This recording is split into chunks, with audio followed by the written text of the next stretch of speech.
Today I'm delighted to introduce Dr. Ellie Scott-Gray, Alpine neurodivergent doctor, passionate educator, and creative force who's redefining what it means to work in healthcare. After 4.5 years of traditional medical training, Ellie made the courageous decision to step away from the conventional path to focus on healing from severe burnout and to seek new adventures that align with her values and well-being. Ellie's journey took a transformative turn when she discovered her ADHD, a revelation that helped her reframe her entire life and inspired her to embrace a more holistic view of health. Now she channels her passion into educating others about ADHD, burnout, especially among medical professionals and women's health. But Ellie's talents don't stop at medicine. She's also a creative writer, content creator, part-time marketing manager, and even a barista at Coffee Cade in Glasgow, proving that life after medicine can be full of joy, creativity, and connection. Get ready for an open, inspiring conversation about mental health, neurodiversity, the realities of burnout, and the courage it takes to forge your own path, both inside and outside of medicine. Welcome back to Uncharted Narratives. If you're just joining us, we're continuing our second part conversation. Now let's continue our journey and uncover more remarkable stories and insights.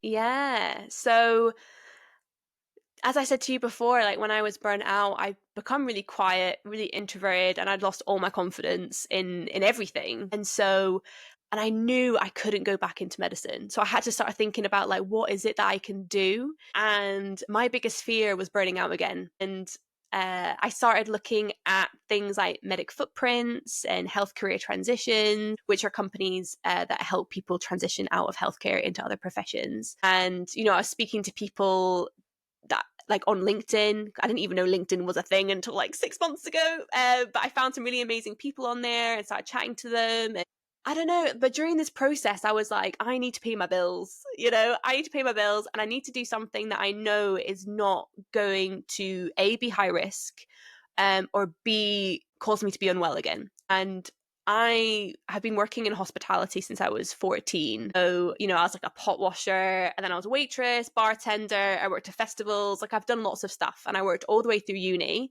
And I thought, you know what? I know that I'm good at that. And this will be an amazing opportunity for me to relearn how to speak to people again. And I wanted to work somewhere as well where I could go to bed on time because sleep is important. And I don't live a very rock and roll lifestyle anymore. So I was like, right, a cafe or a bakery would be ideal because it's just a nice chill time and I can go to bed and it's going to be fine. So that's where the barista stuff came into play. And I also wanted to do a job that I could do part-time because I needed to figure out actually how much my brain and body could handle in terms of work. And yeah. Does your partner like your coffee? He does. Actually, he didn't even start drinking coffee till he met me. So, And you are addicted with the coffee, right? Yeah, I'm a massive coffee addict. I can't lie. It's a bit of a problem, but that's why you go for barista.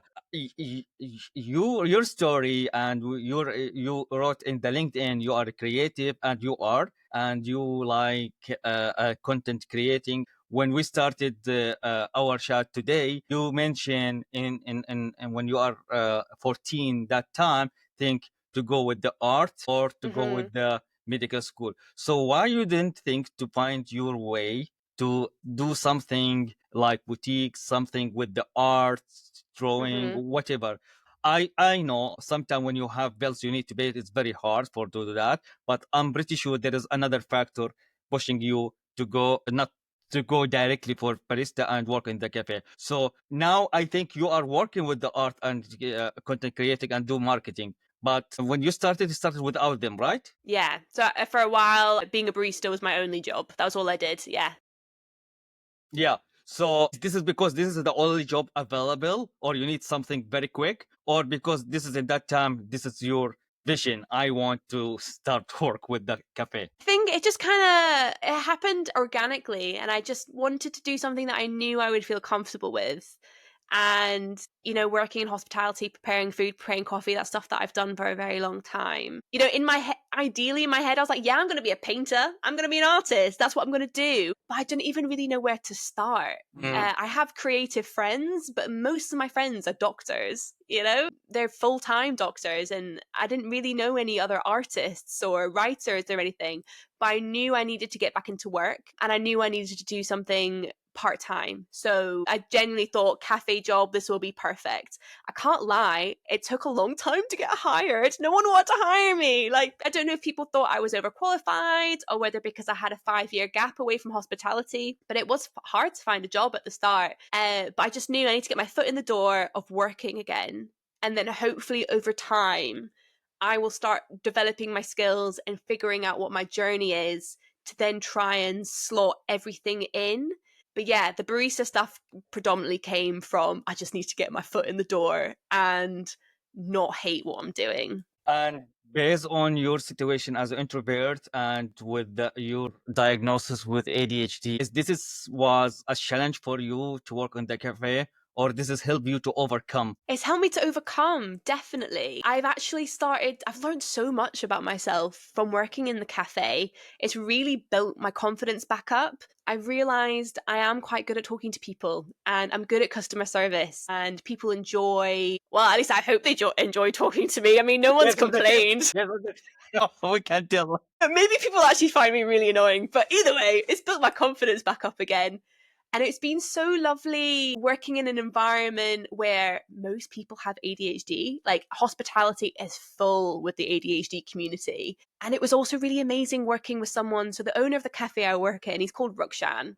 And not only did he take a risk, or he just took a chance on me for hiring me, but I could tell that he saw me as an asset on his team. And that's something that I felt like I had lacked for a really long time. And he takes me to different events, different pop-ups. Him and I even performed in an exhibition together where we cooked on stage and we were asked philosophical questions, and it was like a performance piece. And it was just so nice that, someone saw me as an asset, someone saw what I brought to the table and wanted to utilize it. And so it's really built my confidence to then go on and do other things alongside being a barista.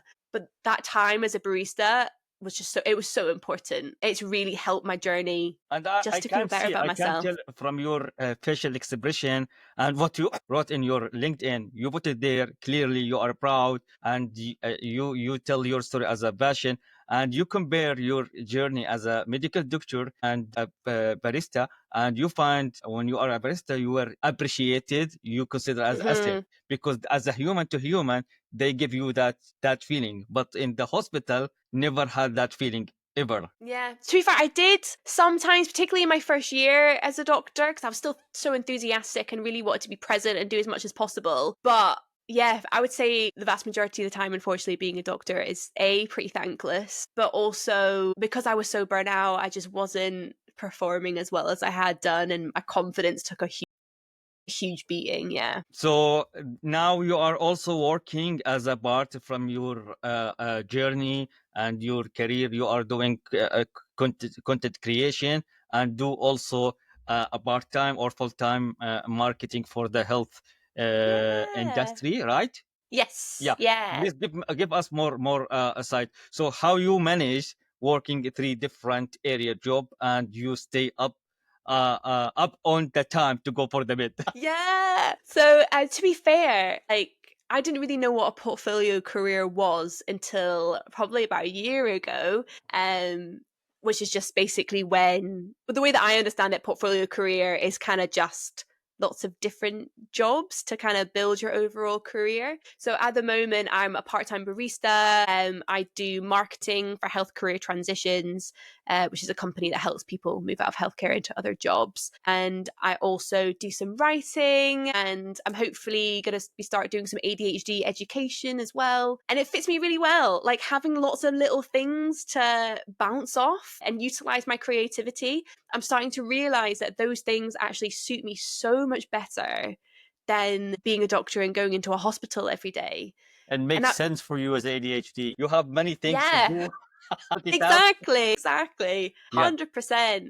And even though when I first left medicine, I was like, I hate medicine. I hate it all. I never want anything to do with it ever again. Like, I just want that chapter of my life to end. But since leaving and recovering from burnout, I have started to realize medicine as a profession is so fascinating. It's interesting. It's fascinating. It's amazing being able to help people. So now I'm trying to utilize my knowledge and my expertise in medicine and try to morph it into the life that I want, because I know being a traditional doctor and going into a hospital every day, it's not going to suit me. So I just need to figure out how I'm going to get there. But hopefully with the ADHD education, and I'll be encompassing medicine in that way, it just makes me a lot happier than what I was doing Just to before. clarify here for everyone, there is no harm or nothing to do with the profession with all the healthcare provider. The issue with the system itself. Yes, exactly. All of us, we like our job and we want to stay there, but the system doesn't support us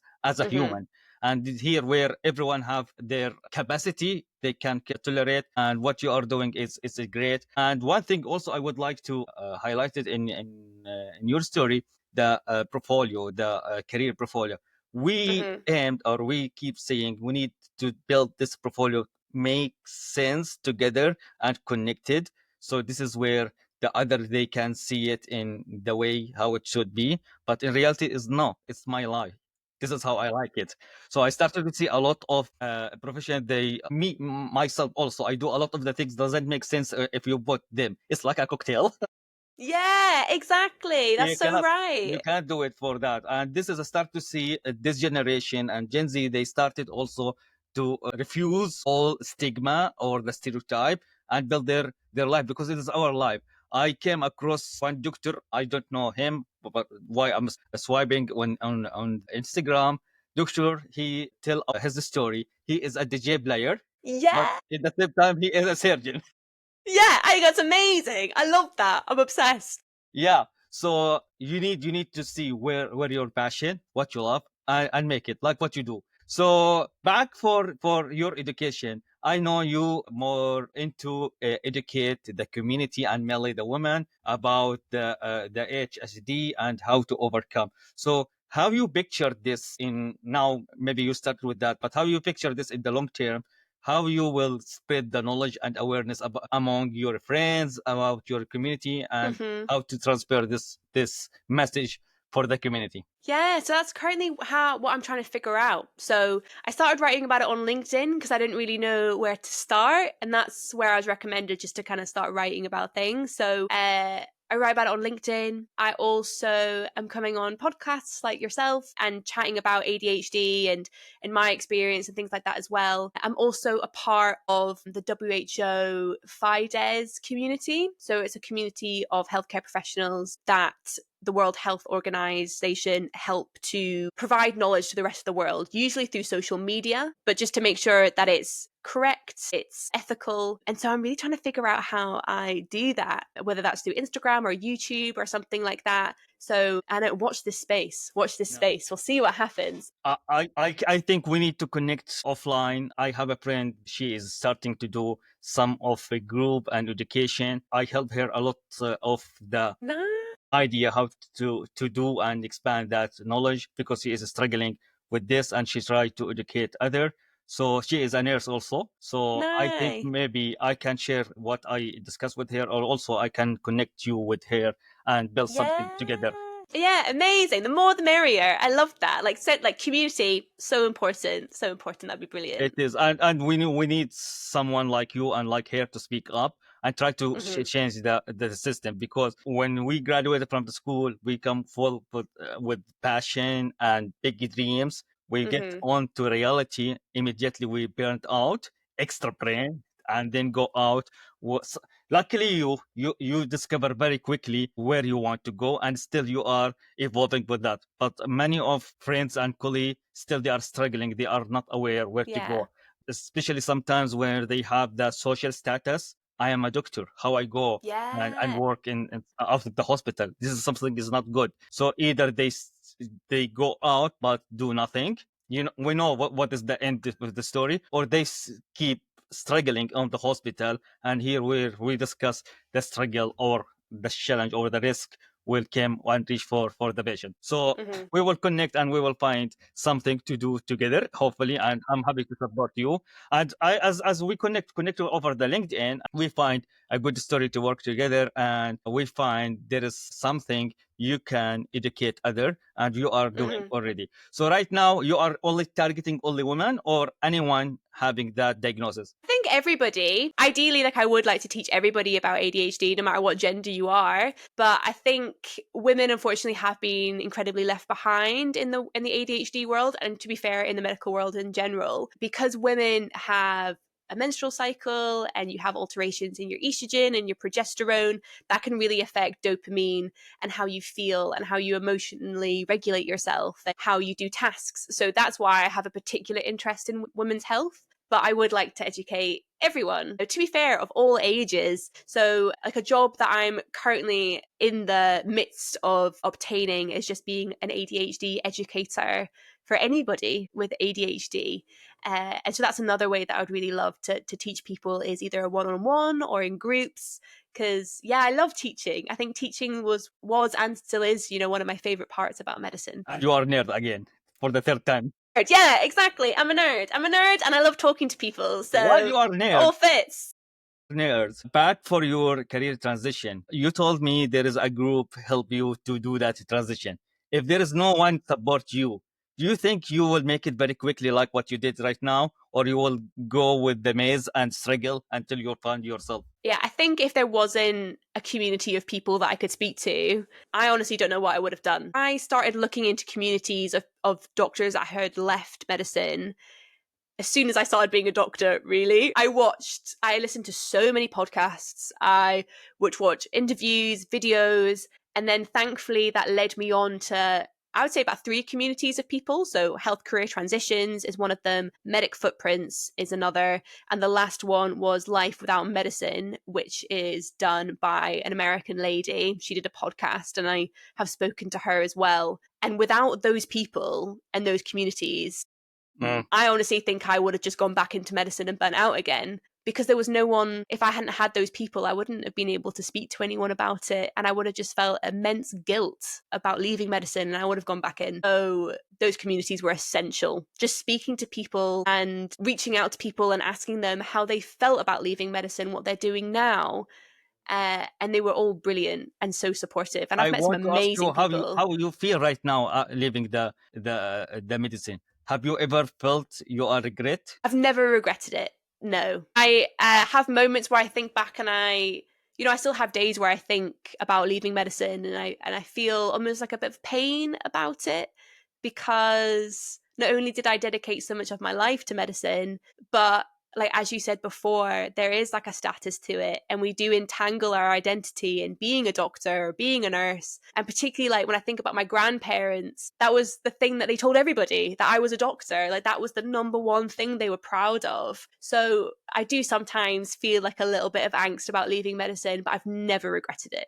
I've always known that it was the right decision for me. And yeah, I good for don't you. regret a second of it. Yeah. Good for you. So I understand from you, you are passionate about the life, you like the life, you are dynamic, full of energy, following your adrenaline all the time, and you try to educate everyone about ADHD and also how to support them to discover their life.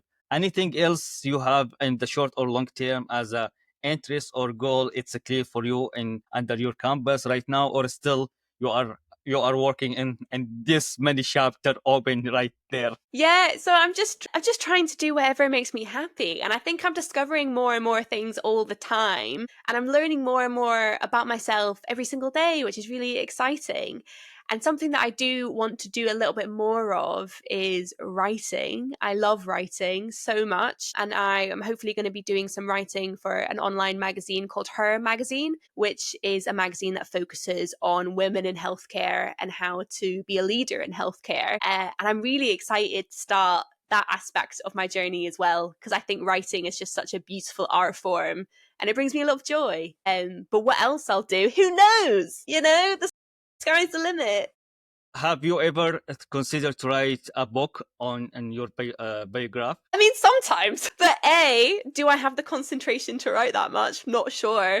And B, I don't know. At the moment, just chatting about myself is enough, but we'll see. I encourage you because I start to see a lot of healthcare providers start writing about their journey, about their biography, and try to share the dark side from their life. Sometimes it's not necessarily to focus on something in particular for topics or an experience, but something more than dairy, something to share with the other. And your story is fascinating. I believe for someone who came as a student, maybe you can give them a red flag to evaluate their situation if they are ready for this or not, and if they are in passion with this career, to be prepared for the consequences they will have during their career. So I encourage you to think about it. Thank you. I'll definitely think about it. I'll think about it. Sounds good. So if I want to ask you how you can picture the healthcare system within the near future. Like what I think is going to look like, or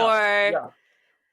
I unfortunately think the healthcare system in the UK, so where I am based, it's not looking great. You know, like more healthcare professionals are leaving than ever before. The waiting lists are outrageous, and yeah, it's really sad to see. It's really sad to see. I think the NHS, the ethos of it is beautiful. You know, everybody does deserve healthcare and does deserve to get looked after. You know, privatization is definitely coming in. I don't think that's going to be stopped. And I honestly don't know what it's going to look like, but I just don't think I think it looks a bit bleak, and that makes me quite sad. Yeah. Not optimistic.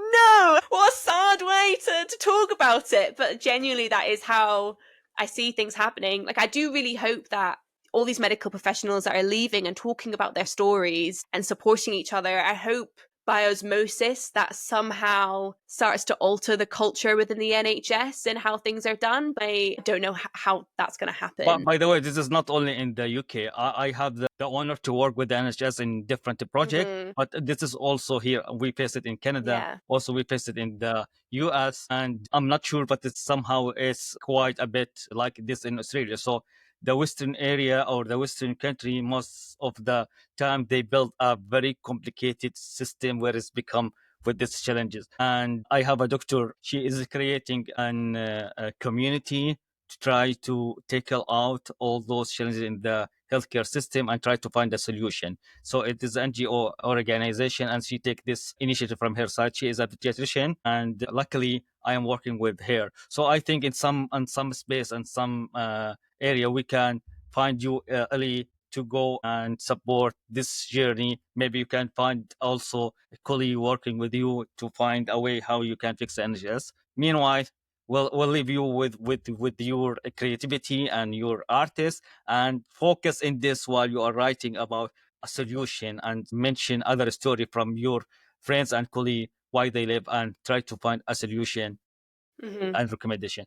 So as a last point here, what is your final message or wisdom you want to share with us? Oh, that's a really good question. I think prioritizing yourself and your health is incredibly important. And as medical professionals, so many of us are pushed to the point of crisis because we put our job in front of everything else, in front of our health, in front of our relationships. And I think that's really tragic. And I think if you are thinking about leaving being a doctor or a nurse or a healthcare professional, and you know, you are genuinely having that thought, do not feel guilty about it. You're not alone. You are not the problem. It's the system, as you said. And reach out and talk to people about it. I think LinkedIn is actually a great place to start. I didn't know LinkedIn was a thing until about 6 months ago, but I was recommended to go on it by Medic Footprints. And I've met some amazing people, including yourself. Thank you. Who are really keen to help people through the process. And, you know, not in every... Sorry. The answer isn't always to leave your medical career. Maybe you just need to change it a little bit to suit you better, whether that's doing it part-time or having a portfolio career. But opening up these conversations, not feeling guilty about it, I think that's the best way to be. Well but said. Yeah, well talk to said. people. I agree with you. Not necessarily. Maybe sometimes I try this is to share with my audience and also through the LinkedIn. not necessarily to leave the hospital. Still, you can work with the hospital, but maybe change your role within the hospital. Maybe more admin work, less interact with the patient, something give you more flexibility based on your character. So not necessarily that need you to leave this completely. A slight change in your profession, which is something good. And for anyone interested to know more about your story, I will put your LinkedIn here in the screen so they can connect with you and you can build also your community. And I'm sure you will find a lot of people struggling like your story, and they will contact you. And sometimes they are not having the power or the energy or the courage to speak up. So you will do this in return, like the other, how they support you and help you. So Ellie, I enjoy my time with you. This is really, it's a pleasure and honor for me to having you. Thank you. It's been so nice. It's been lovely to chat to you. It's been a really good time. Likewise, Livak. Thank you. See you. Bye-bye. If this episode sparked something in you, here's how you can keep our mission alive. Subscribe to Uncharted Narratives Certiat. Leave us a 5-star review. It helps more amazing people discover our stories. Share an episode that moved you with a colleague or friend. Connect with me on LinkedIn and join our healthcare innovation community. Together, we're not just telling stories. Until next time, stay curious, stay passionate, and keep pushing the boundaries of what's possible in healthcare. See you in the next episode of Uncharted Narratives Certiat.